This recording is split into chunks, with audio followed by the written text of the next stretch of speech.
I'm very happy to welcome Oscar Capezio, I hope I pronounced that right, from the Drill Hall and the ANU Art Collection, and he's going to talk to us a bit about the current exhibition that's on over at the Drill Hall, Jonas Balsaitis, Analogue. I won't take up too much time, so I'll hand over to Oscar. Thanks, Alex. Thanks everyone for coming along, giving your time this afternoon. First, we'll acknowledge the traditional custodians on which we meet today, the Ngunnawal and Ngambri people, and extend that respect to elders past, present, and emerging.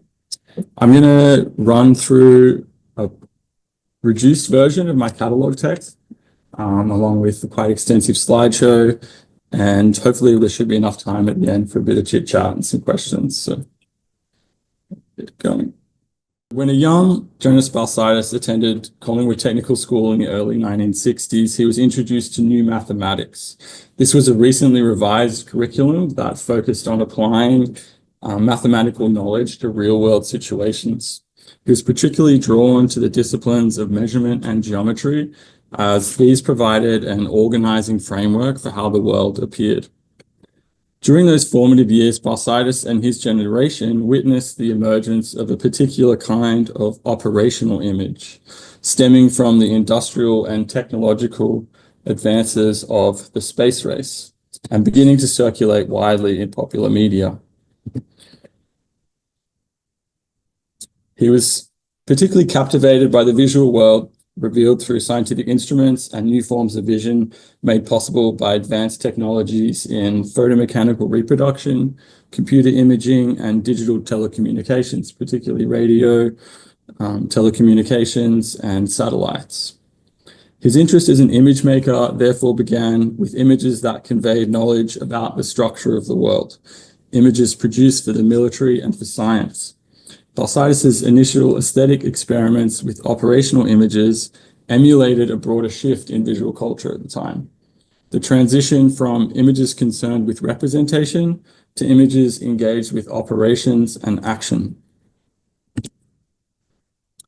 The power to leverage modern science to revolutionize social and ecological relations was early observed by Hannah Arendt following the launch of the Sputnik satellite in 1957. She warned, "For whatever we do today, we always handle nature from a point in the universe outside of Earth.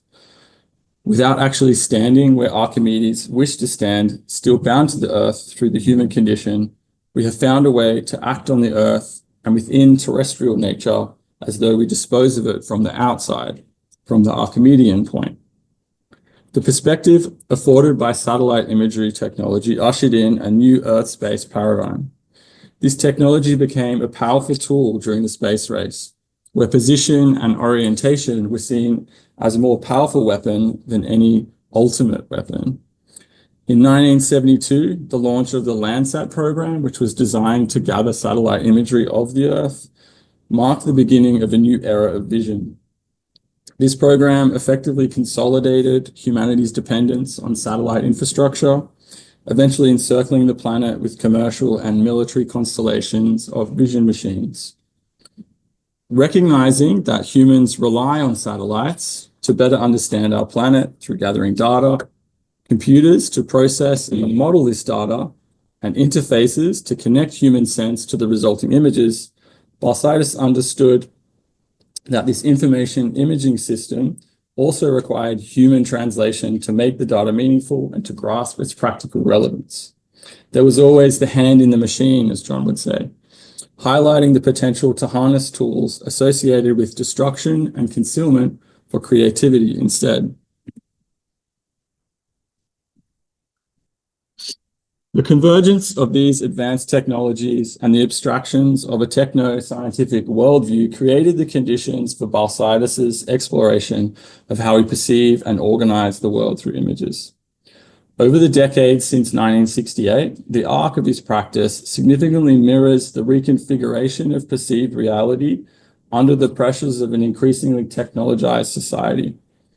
His work over these decades traces the transition from analog to digital media and reflects the conceptual evolution of the image in the information age. Balsaitis' practice therefore captures the profound changes to everyday activities and our relationship to knowledge brought about by this advent of digital technologies, computer-generated virtual spaces, and the screen-based interactions that now saturate contemporary life. Balsaitis' visualization of information as a generative art form stands as an unacknowledged precursor to the recent wave of data art and contemporary art practices that address digital technologies and their real-world impacts. The question posed by Balsaitis' work remains relevant. How do we confront the challenge of visibility and virtualization today when so many different phenomena that impact our lives remain invisible to the human eye, either because they're too big or too small, too fast or too slow, or because they exist in magnitudes and quantities that can only really be comprehended through complex algorithms or mathematical equations?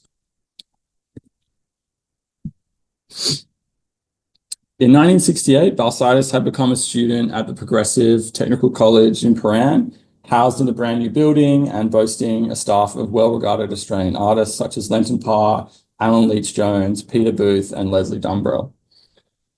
Balsaitis entered this really fervent environment with a foundational art education from Preston Technical College, where under the guidance of Dale Hickey and Normana White, both artists from the field exhibition in 1968, he had ditched the artist palette and taken to using acrylics and to the ideas of new abstraction. From international art magazines and books, Balsaitis was aware of pop art, hard-edge color painting, and the conceptual practices that were beginning to challenge the traditional notions of modernism and the boundaries that it established around the painting medium. He was particularly drawn to the modularity and impersonality of the pop and post-Painley artists of New York, including Ellsworth Kelly, Robert Indiana, Andy Warhol, and Jasper Johns. These artists developed systematic processes for creating images, utilizing graphic forms of communication and commonplace signs. Their work explored how knowledge is produced and acquired through languages of form, through visual languages, and how information can be translated and abstracted, while also considering perceptual effects of the work. They sought to detach art from the artist's subject bind, challenging the notion that art is accessible solely through visual perception. Their algorithmic-like production methods and their codified compositions gave their paintings the ability to function on multiple levels, fostering within the viewer a very different mindset. These works enabled an embodied understanding of the processes and habits of perception and recognition, structured as they are by analogy and resemblance, similarity and sameness. From the outset, Balsaitis maintained an inclusive conception of art and a deep engagement with images of all kinds. He frequently drew upon imagery from diverse sources and contexts, such as illustrations from globally distributed magazines such as Scientific America, Time Life magazine, New Scientist, and National Geographic. Balsaitis counterbalanced his fascination with modern science with an interest in late medieval woodcuts, speculating on the mystical nature of heaven and earth. Equally, he was drawn to the technical mastery of Giotto's conception of virtual space and the monumental achievements of fixed point perspective in the illusionistic painting and printmaking of the Renaissance. Despite the diversity of these images, they shared the calculated application of the latest technological, physiological, and psychological knowledge available at the time to bridge the gap between the image and the observer, interrogating the fundamental relationship of the perceiving body to its surroundings.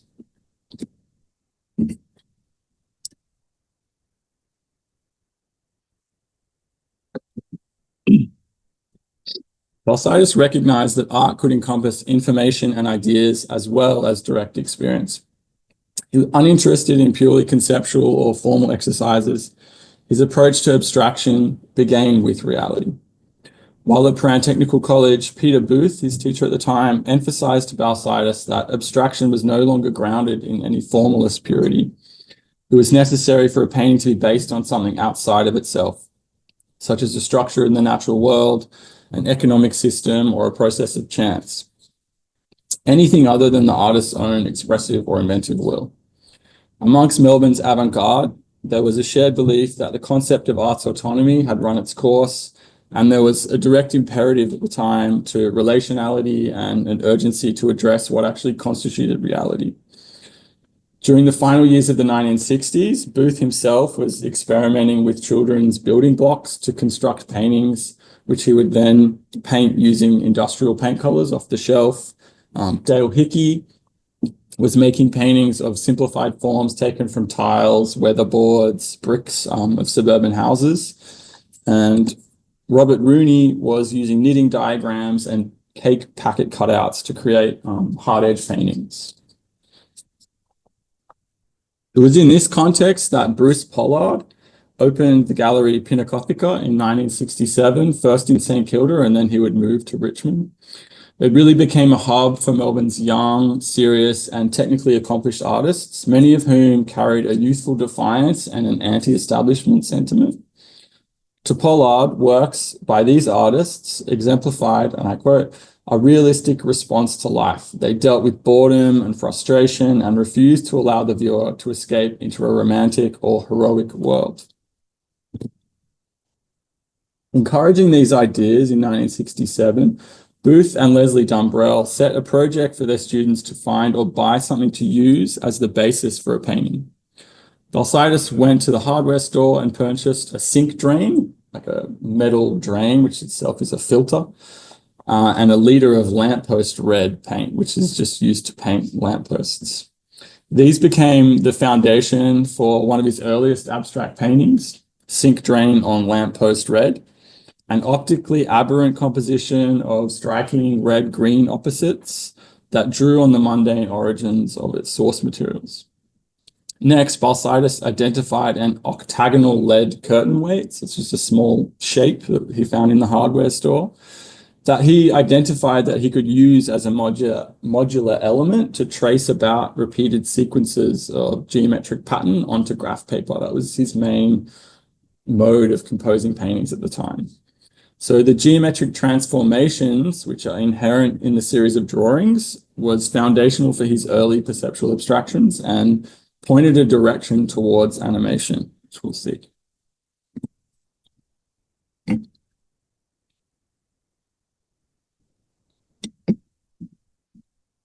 For Balsaitis, the discipline of geometry offered an alternative to the chaotic world of human experience. As a science of idealized objects, geometry underpins appearance with a virtual transparency, abstracting time and space from their embodied context into an unrealistic no place. Analytical geometry serves as a theoretical leverage point. This is the Archimedean point, offering perspectives beyond the limits of ordinary perception. This modern scientific viewpoint places us outside of nature itself, reducing sensory experience to mathematical symbols, an operation which translates mental structures into symbolic patterns. Perhaps in reference to this revelation, in 1970, Balsaitis titled his first exhibition as a professional artist at Pinacotheca, Image of Mind. By then, he had already created paintings derived from mathematical algorithms, such as pattern in calculus, which emulated the mathematical permutations of geometric shapes and using the same kind of oppositional color elements again. These paintings returned embodied participation to the experience of diagrammatic images, generating processes of perception analogous to those of everyday life. For example,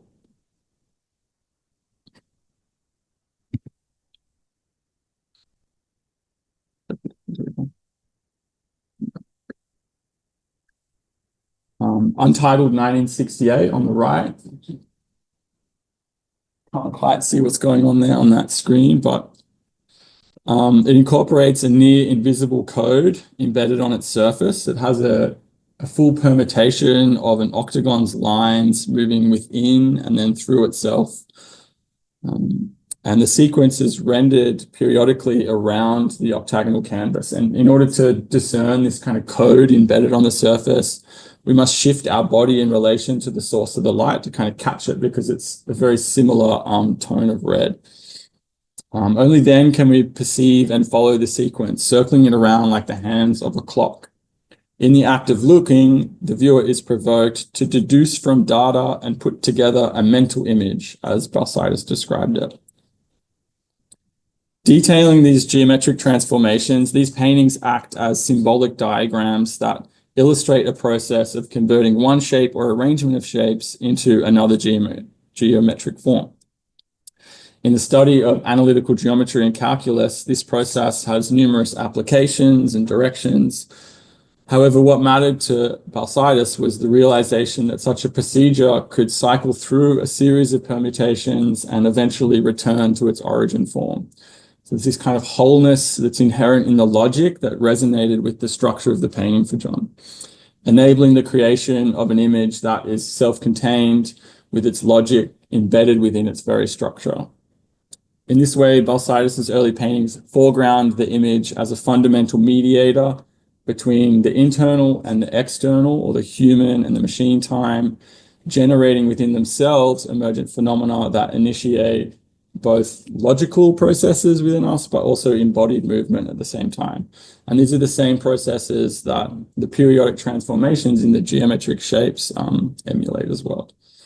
As Balsaitis noted, I quote, "An image does not move. The marks have the power to create movement in the mind. But when viewed, the image has a powerful outward movement which generates involvement." During the 1970s, computers were really only accessible to advanced areas of the military and of industry, or elite academic institutions. Computer-generated graphics was still a nascent field of aesthetic experimentation, and screens, or graphical user interfaces, as they were called at the time, were only really accessible to Balsaitis via photographic reproductions and other forms of popular media, 2001: A Space Odyssey, other films like science fiction films like that. Yet he was always thinking with the technology, or what he called future thinking, as he called it, kind of like a science fictional mindset, trying to imagine what the technology might change about our world. He recognized that the mediation of reality through a computer screen would radically alter the relationship between the transmission of information and human perception. Balsaitis systematized the production of imagery based on the grid structure, simulating computer processes and their visualization on the screen.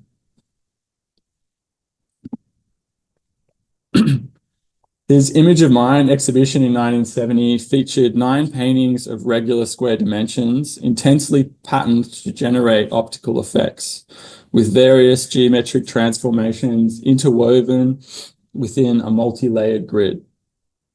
Balsaitis did not intend for the viewer to merely look at these paintings or through the paintings. They were intended to be read as informational screens. Take periodic time, for instance, which is on the left, where the broad-banded lines of the uppermost grid deny our access into the illusory depth of the painting. They obscure and they're interrupting the geometric code which is embedded within it. So it's screening our vision, it's screening it off. So vision becomes mediated through layers of structure and movement, and we interpret the alternating and pulsating code of symbolic forms throughout these layers as if they contain information, vital information. In order to decode the transmission, we must rely on cognition as much as we rely on our senses. The peculiar power of the grid, as emphasized in Balsaitis' early work, lies in its ability to both reveal and withhold the resolution of temporal and spatial organization. In its divine order, the grid can maintain the tension between seeing and reading, between illusion and communication, between the boundaries of the artwork and the boundaries of the world. In this way, the aesthetic and the logical, the real and the virtual are coextensive. They're held, to quote Rosalind Krauss, in a kind of paralogical suspension. This is the mythical power of the grid, according to Krauss, where the grid, and I quote, makes us able to think we are dealing with materialism, or sometimes science or logic, while at the same time it provides us with a release into belief or illusion or fiction. So through its very abstraction, the mythical power of the grid allows a contradiction between the values of science and those of spiritualism to maintain themselves. Orienting the viewer through multi-layered patterns and grids, Balsaitis' paintings draw our focus to the intervals between elements, between one painting and the next, developing complex sensory interactions over time. Viewing the artwork is not merely about seeing and interpreting reading them. It becomes an active phenomena of deliberate focus, like the operation of a camera, directed towards uncovering the ignored or obscured realities within our physical experience. This capacity allowed Balsaitis to create works that constantly shift between order and chaos, between logic and illusion, surface and depth, form and function, resolution and fragmentation, calculated and the improvised, motion and stillness. This is a shifting state that exemplifies our embodied perception in relation to technology.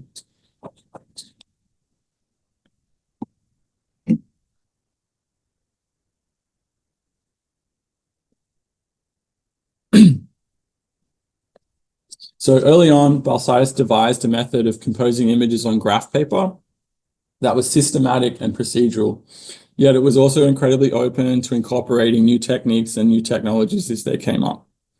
As Balsaitis explained, his idiosyncratic approach to graphic expression, and I quote, "evolved through my defined interest in drawing and the possibilities in geometry as the artist's domain. The new thinking of fractals and computerized technology, the image is composite and integrated using additive and subtractive language understood in the modern explosion of data and information imaging systems." Balsaitis was drawn to information imaging systems and the translation of information. He reflected on how digital imaging technology systematically withholds the very fabric of its composition, so it withholds its geometry, and obscures what is off-screen, creating its own version of the perceptibly real.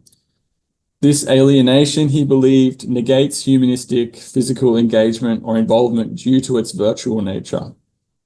Balsaitis' aim was to expose the constructedness of machine vision systems by generating a more tactile experience of their underlying structure, as its structure was what made it seem real, it was its reality. To achieve this, he developed an intensely material and intuitive approach to expressing virtual phenomena, revealing the interrelation between the structure of digital images and certain layers of sub-perceptual experience. So painting for him became a way to make the invisible visible. The ambitious Metron series, which he created from 1971 to 1972, drew on the structure of digital images by simulating the superimposition of visible and invisible forms of information on a screen. Balsaitis first composed the Metron works on graph paper, plotting the sequence of shifting rectangles, which he then cut out by hand to create an intricate semi-transparent layer. So that's one of them on the right there. But in the exhibition at Drill Hall, we have a number of these graph books on display, so I encourage you to have a look because there's some good examples there as well. While the subsequent Metron paintings link spatially and stylistically to optical or conceptual minimal art, in that they emphasize systematic patterning, scale, and spatial presence, Balsaitis destabilizes the internal order of the painting through chaotic visual systems and unpredictable and really indistinct painting techniques. This is a detail of that painting. While the subsequent Metron paintings, to achieve the irregular distribution of paint across the immense Metron surfaces, Balsaitis experimented with a spray gun, but not as it is meant to be used. He used it at really low pressure, so it would spit it out really randomly, and you wouldn't get an all-over cover. This technique generated a kind of ethereal, almost pixelated effect on the canvas, and was a highly fragmented image space then, because you had this juxtaposing of grids, which were both below and above, and there's these spectral fields of color kind of coming through all of them. That's Metron 2. In the Metron paintings, as in all Balsaitis' work, the grid serves as a modular and repetitive matrix that both separates and structures the relationship between the virtual screen of the painting and the real-world event of embodied perception. That's 3, and then this is the original exhibition. So the installation of Metron 1, 2, 3, 1972 at Pinacotheca Gallery in Richmond featured only the 3 paintings in the factory turned gallery space. So the immense scale of these expansive paintings, combined with their use of overlaying grids, evokes the mapping of stars in the galaxy or the charting of terrestrial space by military surveillance systems, or you can think of it like the Melbourne city plan as well. Each measuring approximately 3 by 4 meters, the paintings were explicitly scaled to fill the vast walls of Pinacotheca Gallery, reinforcing the concept of measure in relation to real-world space. So at the time, Pinacotheca was the largest uninterrupted commercial gallery space in Australia. And by all accounts, these were the largest paintings created in Australia at the time. It wasn't possible to create a painting bigger than 6 foot wide because the looms were restricted to that. But John asked David Keyes, who eventually ran Art Spectrum, how we might be able to do it. And David Keyes came back and said we could put 2 looms together to weave one 12-foot wide roll, which he then used for these works.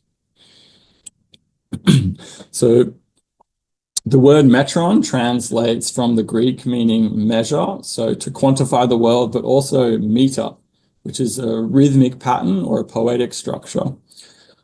So it has this double meaning, which these paintings kind of both encompass both at the same time, because measured and formal structures are rendered relative in the work. They're corrupted by the context, and they're transformed by chaotic human intervention and mediation.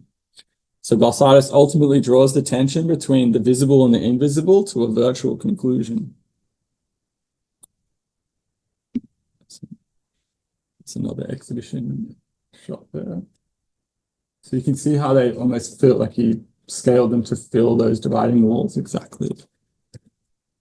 And so they fit quite nicely on our walls too. The relationship between scale, structure, and perception in Balsaitis' work preempts Paul Virilio's notion of real time, where the immediacy of mediated experience leads to a collapse of spatial and temporal boundaries. Within the Metron 1, 2, 3 installation, the grid and the gallery amplified this tension by revealing how the visible and the virtual converge, transforming the viewer's embodied engagement into a kind of simultaneous disembodied encounter in a way.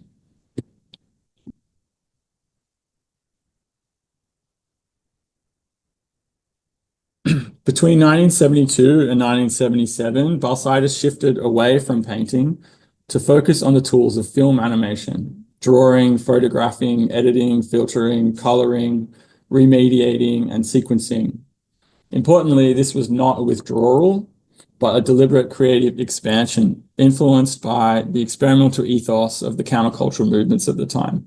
So he also met a number of people who were really active in the film co-op in Melbourne at the time, just following his exhibition at Pinacotheca in 1972, and that's kind of what led him into this prolonged experimentation with animation.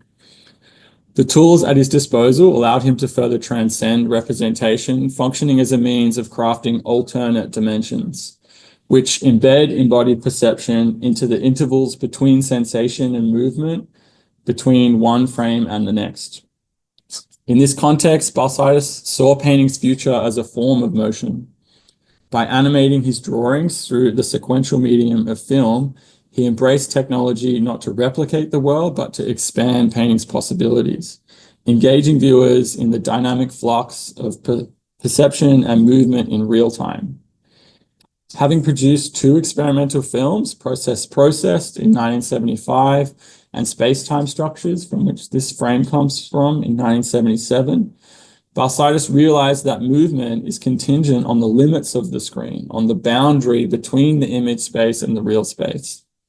His focus shifted from the macro, like vast fields of those Metron paintings, which kind of extend beyond and have an infinite reach, to the micro, to paintings which were tightly contained within a border, emphasizing a singular image frame, an instant of time, an isolated film cell, which is exploded out into innumerable virtual copies.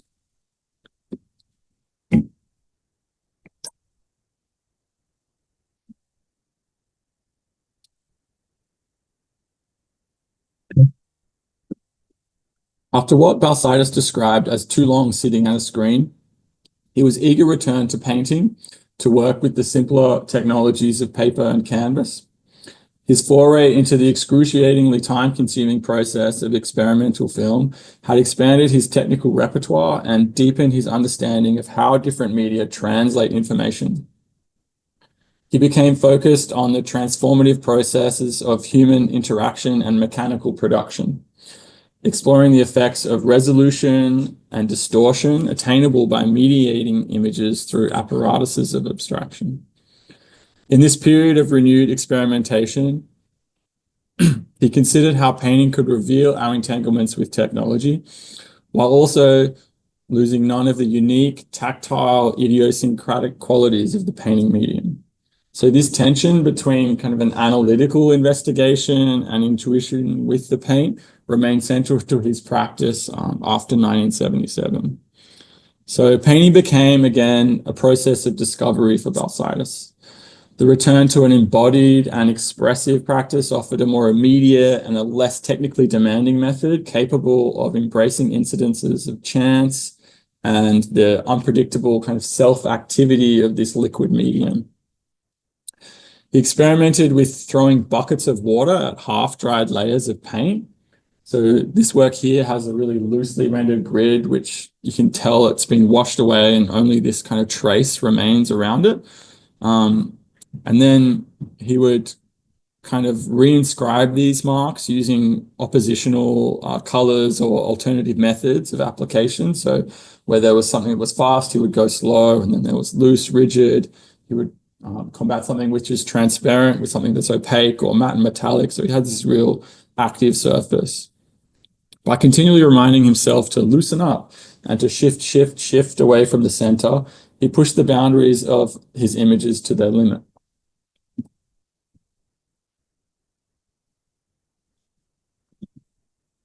The 1978 exhibition at Pinacotheca, titled Some Border Paintings, was a bold statement of his renewed engagement with the experimental possibilities of painting. The works from this period, created between 1977 and 1982, showcase intensely fluid and diverse surfaces. These border paintings emphasize the dual role of the frame as both a limiting boundary and a means of revealing painting's virtual space. So we can see this boundary around there kind of really becomes prevalent. Acting as an interface, the paintings integrate the image and the observer, framing real-time actions within defined borders. During this time, Balsaitis worked amidst a hectic developing city, he called it, in which formal structures and the mess of humanity seemed to be at odds. He began to engage with the ideas of chaos theory as it emerged alongside research into complex structures and nonlinear systems. So the improvements in computers at the time had made it possible to carry out really complex calculations that built on classical mechanics and further explore these kind of ideas of like the arrow of time and certain underlying patterns within what were seemingly random natural structures. So inspired by these breakthroughs of the modern alchemists, Balsaitis sought to create what he termed magic with a matrix.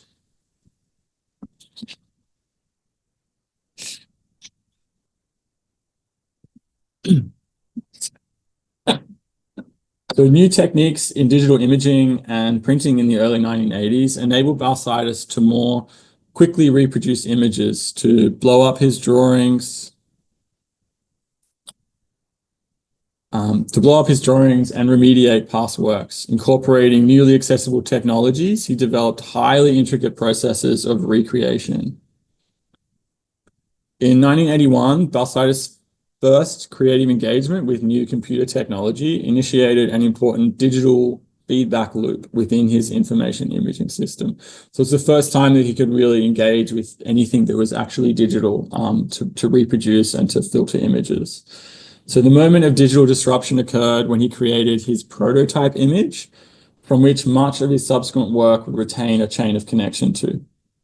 So this final prototype consisted of two sets of data within a single image. So he had got a single image frame from space-time structures film, traced around that, fed that through a video camera, which then made it into a digital image, which then printed a dot matrix. And then he got this dot matrix print, got the hand-drawn print, fed that into, he got a bromide made, which is a photomechanical process, and then printed the bromide, and then photocopied it and photocopied it and photocopied. So it's a really complex process, all these different reproduction methods at the same time.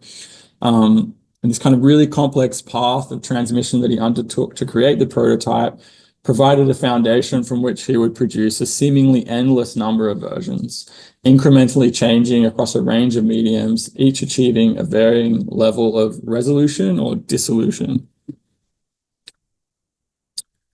So we have this work, Night Flame, which is a print, quite bad on the screen.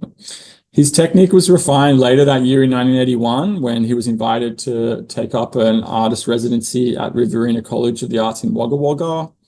There he experimented with printmaking techniques under the guidance of Ewan Heng, who was a printmaker, who helped him translate the prototype image onto zinc plates.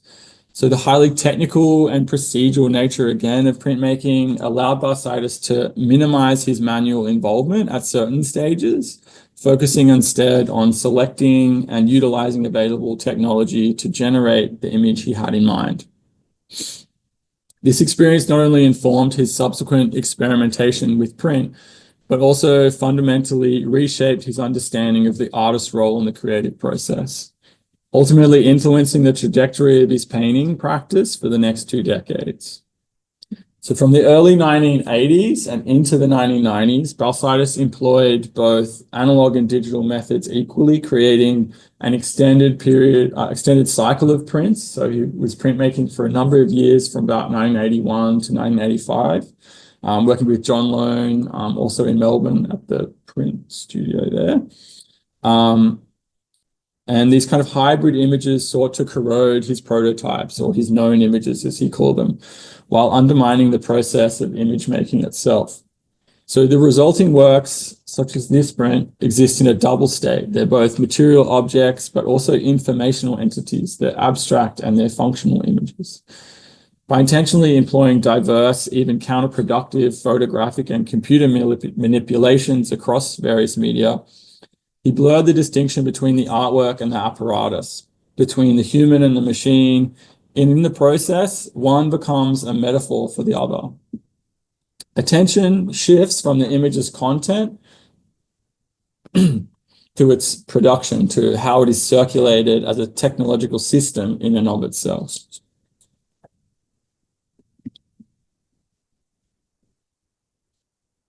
So this is what happened to the 4th piece of canvas from the large Metron series. So the imprint image series, which by the 1990s had grown to encompass approximately 20 works, emerged as the outcome of Balsaitis' monumental painting 9.5 Hours. Balsaitis had been fussing with this massive canvas for a number of years. He'd been unstretching it, restretching it, lugging it from studio to studio since around 1980, so about 7 years. But it wasn't until his experimentation with printmaking that he resolved to surrender the painterly gesture to the same mechanical process of reproduction. So using black ink, calligraphic ink, and a soft brush, he deliberately set about transposing the prototype print onto the canvas. So he projected a slide of the prototype onto this large canvas and kind of expressly rendered these computerized symbols by hand. And he kind of obsessively completed the painting in one single session, covering 9.5 hours, in the disused ballroom of the Majestic Hotel in St Kilda, which was his studio at the time. The result was an amalgam of material and coded languages, an expanded document of energy and duration, where expressive gesture functions solely as a mode of formal transmission and replication, a justification perhaps for continuing to paint.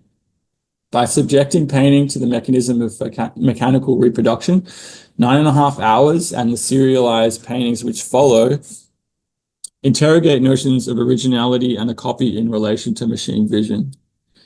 So his serialized painting of the 1990s reflects the fragmented and divided perception of an artist grappling with a traditional medium under the pressures from an increasingly globalized and mediated world.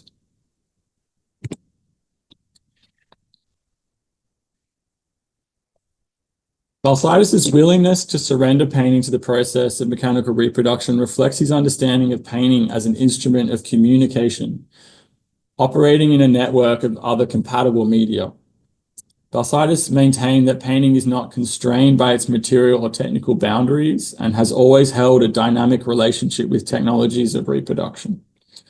Painting thrives on these possibilities exactly because its boundaries are inherently fluid. It's open to instrumentalization, disruption, and distortion. When beginning an imprint image, Balsaitis would project a slide transparency onto the canvas and kind of sketch out the basic structure to establish this experimental setup. In the process of copying the digital prototype to canvas, traditional physical processes such as gesture and expression interact with the systematic reproduction procedure. So these two methods influenced and disrupted one another, with the final touch left to the messy analog instrument of the brush. After completing a few versions, Balsaitis observed that, quote, he got used to the image and they started to paint themselves. He suggested that the painting owed its existence to this alchemical process in which it seemingly brought itself into being. The structure of the image became imprinted on his memory, and with conceptual framework kind of already established and in place, he allowed the intuitive free movement of the paint to complete the image. The notion of painting self-activity implies that the artist's authority yields to an imaginary external power or directive. This raises the question, what does it mean for Balsaitis to surrender himself to the systematic processes of reproduction? How can we account for subjectivity in Balsaitis' work? The demanding task of imprinting 48,000 individual frames for space-time structures, as well as the many subsequent paintings, challenges our understanding of the artist's authorial role. In the case of the imprint image paintings, Balsaitis appears wholly subsumed as an information imaging system. Yet paradoxically, it's the very function of the artist as device that takes center stage. This paradox allows him to retain relevance, if only to highlight the value of a fractured or fragmented image and its revitalization through an endless cycle of reproduction, relying as they do on reproducibility, velocity, intensity, and spread.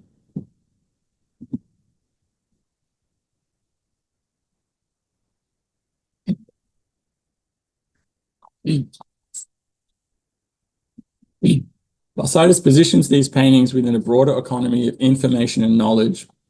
By degrading visible content and distorting the prototype, Balsaitis emphasizes impression over immersion and intensity over contemplation. Balsaitis' work from this period models the speed at which images circulate and the structure and technologies through which they've become integrated with the real world. In doing so, the work resists the fetishization of unique, high-resolution images of individual genius. An emphasis on the vanishing point within the images heightens the viewer's embodied perception, yet the repetition of the images the structure destabilizes this perspective, and it kind of undermines the viewer's sense of importance or involvement in actually looking at the works. So the content of the image is stripped down as much as possible, freeing us from having to decipher any meaning within the work. Instead, we can just register the structure, apprehend the surface, and kind of move on to the next painting. So rather than emphasizing the presence of any individual painting, each work kind of implies the presence of others. There's always a painting before and there'll be one after it, and kind of on it goes. So the paintings, the imprint image paintings kind of as a whole, they're experienced less as like a series, but more the deconstruction of a series. So rather than revealing the image, we witness its dissolution into a cache of distorted copies, like a fading after image, degraded to the point of becoming a hurried blur tossed into the swirl of an information network. So by the 1990s, many artists of Balsaitis' generation had begun to view painting merely as a form of media, just white noise, complicit within the spectacle of contemporary visual culture.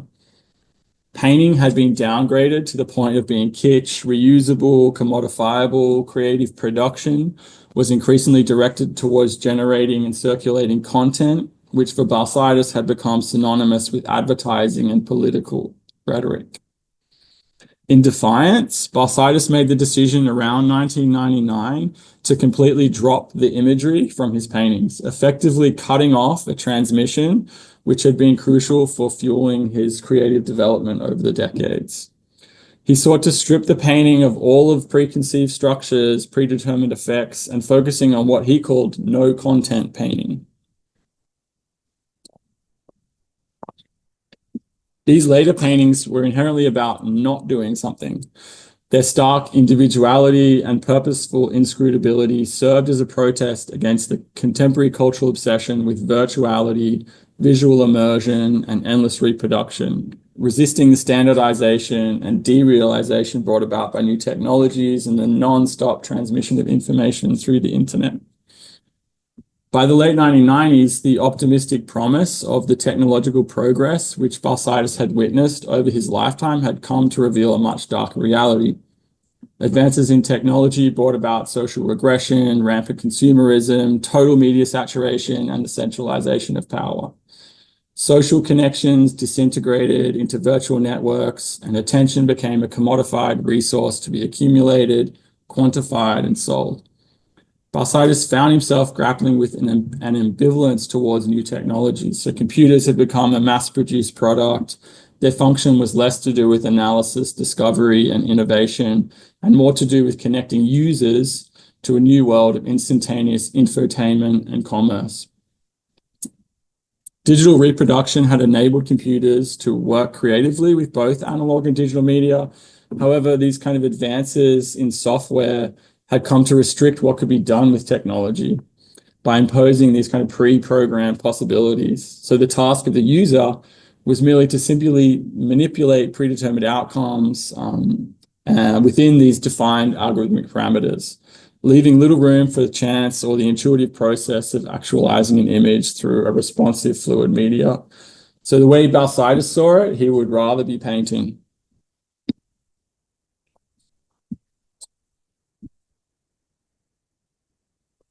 So by continuing to paint while also being cut off from the constant flow of information, Balsaitis had, as he put it, finally accepted the minimal. 30 years earlier, he dismissed minimalism as a dumbing down of painting, detached and out of touch with the external world. With the arrival of the new millennium, however, Balsaitis saw the external world as overwhelmingly present in our vision all the time. There was too much world, a blinding excess. Balsaitis admitted that he was also becoming minimal in thought. The no-content paintings indicate his arrival at the white noise of the new digital age.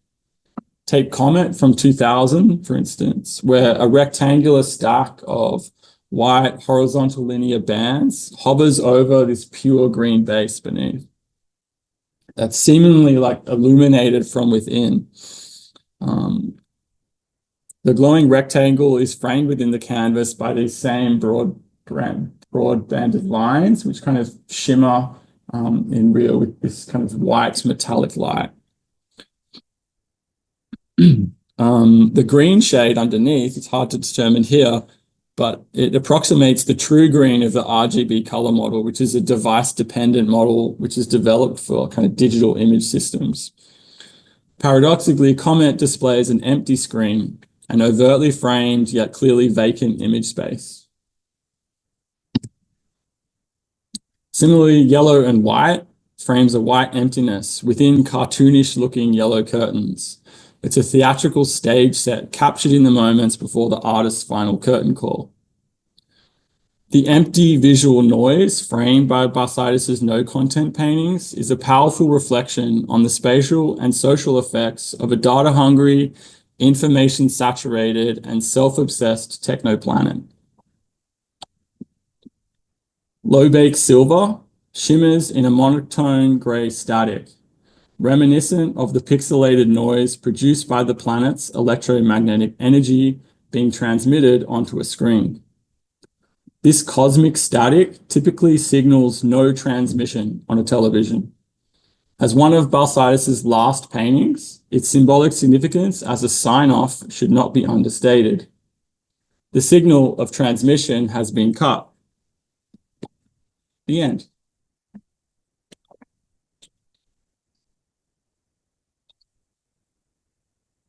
All right, thanks, Oscar. We've got about, I don't know, 5 minutes or so for questions, if anyone wants to start. Any questions? Hey, try.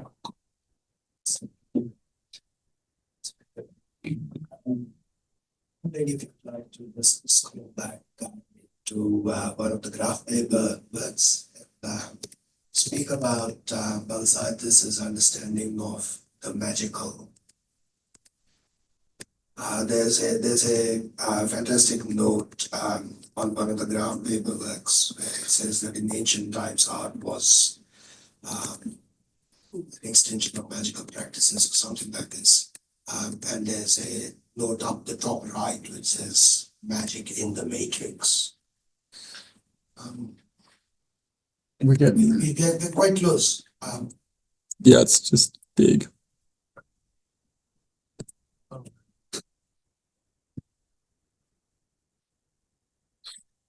Not that one, this one. No, It's the one before this one. Yeah, yeah, that one. There. In ancient times, art was a branch of magic. Yeah, so throughout a lot of his workbooks, there's a lot of photocopied pages from various books around alchemy and stories of alchemy, like Dante's Inferno. He was really interested in these esoteric kind of, you know, beyond the art field ideas around how the artist's role was in some way working with magic and in this idea of transformation. And you know, you could put it down to a lot of things at the time, but 1970s, you can imagine this kind of countercultural movement. He was good friends with Mike Brown and Robert Hunter. And if you know anything about those two guys, they were really into kind of esoteric spiritualism and Eastern philosophy and things like that. So I think that's a lot of the reading that's going on. But then, you know, it's strange to then bring it to this idea of, you know, new technologies. And so it's this, how you can, within the structure, within this kind of grid, this matrix, how you can create these kind of magical effects. And so it was always like a very material, tactile way of working it out. Like he wasn't at the computer, he wasn't sitting down working through it. And there's this good quote from, I think it's like J.G. Ballard, who's a science fiction writer at the time. And he's like, oh, if I was an artist, I would have this constant ticker tape of information just running, streaming through, you know, into my studio at all times. And that kind of this idea of information was a rare resource, whereas now, like we've got everything we need right here. And so it's like a totally different time or access to imagery. And so I think that's why like his turn to minimalism is quite interesting, because people were doing minimalism at the time for its kind of esoteric spiritual effects. Yet he comes to minimalism as like a retaliation against what is the contemporary world and how everything is too structured. And so it's like, how can you negate that? Yeah, there's lots of really fascinating notes in the graph books around space and time. Like he's reading a lot of Bergson, and there's all these really fascinating notes. We've got a question from Pia on Zoom as well, which I can read out. Yeah, do it. Can everyone hear me? Am I audible? Okay. So Pia asks, well, she says, thank you for your presentation. Well, she's put her camera on too, only I can see. I'm curious to know whether Oscar perceives an impact of music on the processes and outcomes of Balsaitis' work after he made space-time structures and its music with collaborators like Asher Bilu. Yep. And Mike Brown, yeah. So the soundtrack to the Space-Time Structures film is like an improvised 30-minute, I guess like free improvised piece. It goes all over, like it has lots of different instrumentation through it. And there's obviously this idea of, you know, audio and visual. And someone else brought up in a talk, like he said, I don't really understand. I can't really see what you're saying to me. But he listed all these psychedelic bands in the 70s. And he was like, that's exactly what it sounds like. It's, you know, so there's something going on there. But there's not a lot noted around his engagement with that. But you can certainly see a kind of more fluid musicality come out I guess, as he's enjoying the medium of paint a bit more as well. He also asked, if no one else has a question, did he experiment with psychedelic little? I guess you mean psychotropics. I did put that question to him a couple of times. He's pretty cagey usually. But you know, he's really good friends with Mike Brown and Robert Hunter. And if you know anything about those artists, you can only assume. But you know, I think he naturally is tapped into some alternate dimensions as well. He was also a sailor, so he delivered yachts all throughout like the east coast of Australia. So he wasn't really socially engaged as much with the art scene, and that probably has a lot to do with him not being well recorded or under acknowledged. So he's either like at sea or just in his studio, like he's not very socially engaged. And there's all these comments around his very isolated character, but it's also like his particular vision, you know, he's not part of a movement, he's not part of a style at the time. Yeah, he was very original.